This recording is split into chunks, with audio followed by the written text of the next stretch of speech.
के बहुत ही मशहूर और 1995 के आईएएस बैच के ऑफिसर संजीव हंस को ईडी ने फिर से गिरफ्तार कर लिया। हाल ही में अक्टूबर में उनकी गिरफ्तारी हुई थी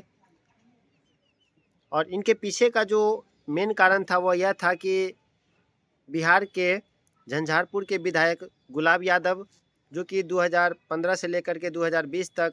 आरजेडी से विधायक थे, उनके साथ मिल कर के बहुत सारे धोखाधड़ी के आरोप में संजीव हंस को गिरफ्तार कर लिया गया। ईडी यानी कि इन्फोर्समेंट डिपार्टमेंट ने उन्हें गिरफ्तार किया है क्योंकि उनके और उनके संबंधियों के खाते से 23 करोड़ 60 लाख रुपया की जब्ती हुई है। इतना ही नहीं, उनके रिश्तेदारों के डीमेट अकाउंट से शेयर मार्केट में 60 करोड़ रुपए के भी शेयर को उन्होंने फ्रीज कर दिया है। साथ ही साथ उनके घर से जो चीज़ें बरामद हुई है उनमें आपको 21 किलो की चांदी, 1.5 केजी सोना और इस तरह की बहुत सारे कैसे उनके घर से बरामद की गई। उनके रिश्तेदारों के लगभग 70 अकाउंट को फ्रीज कर दिया गया क्योंकि इनमें इनकी संलिप्तता पाई गई है और यह भी तय हो गया है कि अब इन्हें ईडी फिर से रिमांड पर लेगी और जेल भेजेगी।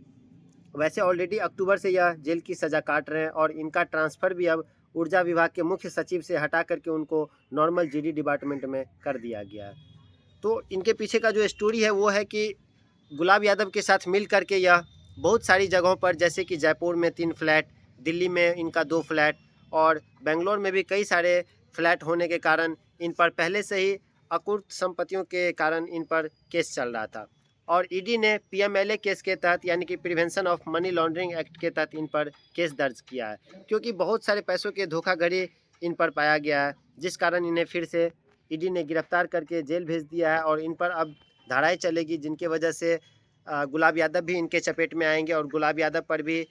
केस दर्ज हो चुका है और उन पर तो एक अलग से एक महिला ने भी केस दर्ज किया था कि उनके साथ भी बहुत ज़्यादा ये दोनों ने मिल करके उनके साथ रेप और बलात्कार जैसे घटनाओं को भी अंजाम दिया था, जिस वजह से अब आईएएस संजीव हंस और गुलाब यादव दोनों की मुश्किलें बढ़ने वाली है।